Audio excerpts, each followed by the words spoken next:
વીજળી, સફાઈ અને માર્ગોના કામોને પ્રાધાન્ય આપવા મુખ્યમંત્રી ભૂપેન્દ્ર પટેલની તાકીદ. મુખ્યમંત્રી ભૂપેન્દ્ર પટેલે વડોદરાની મુલાકાત લઈ ભારે વરસાદને કારણે ઊભી થયેલી સ્થિતિ અંગે જિલ્લા વહીવટીતંત્ર દ્વારા હાથ ધરવામાં આવેલા રાહત કાર્યોની સર્વગ્રાહી સમીક્ષા કરી હતી.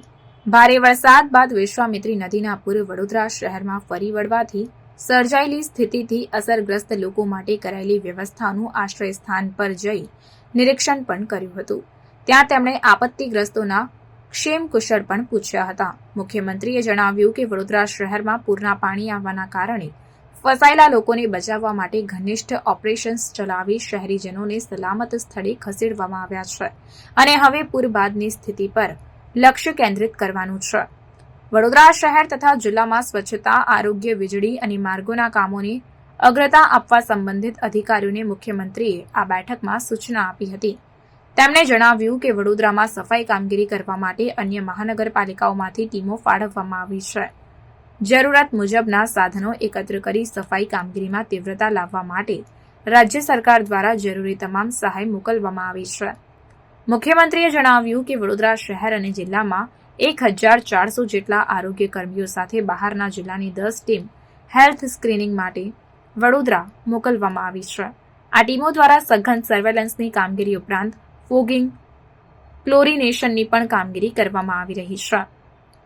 તેમણે ઉમેર્યું હતું કે વડોદરા શહેર અને જિલ્લામાં અસરગ્રસ્ત પરિવારોને કેશ ટોલ્સ ચૂકવણી, ઘરવખરી, મકાન નુકસાનીના સર્વે માટે 90 ટીમો કાર્યરત કરવામાં આવી છે. આ ઉપરાંત કૃષિ પાકોની નુકસાનીના સર્વે માટે 52 ટીમો કાર્યરત કરવામાં આવી છે.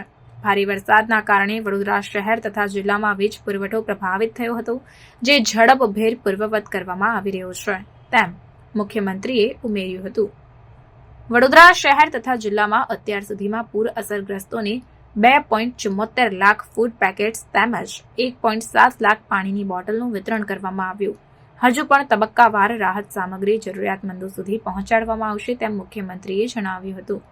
મુખ્યમંત્રીએ જણાવ્યું કે વડોદરા શહેર તથા જિલ્લામાં પૂરના પાણીમાં ફસાયેલા લોકોને બચાવ કામગીરી માટે ત્વરિત નિર્ણય લઈ આર્મીની 3 કોલમ મોકલવામાં આવી હતી.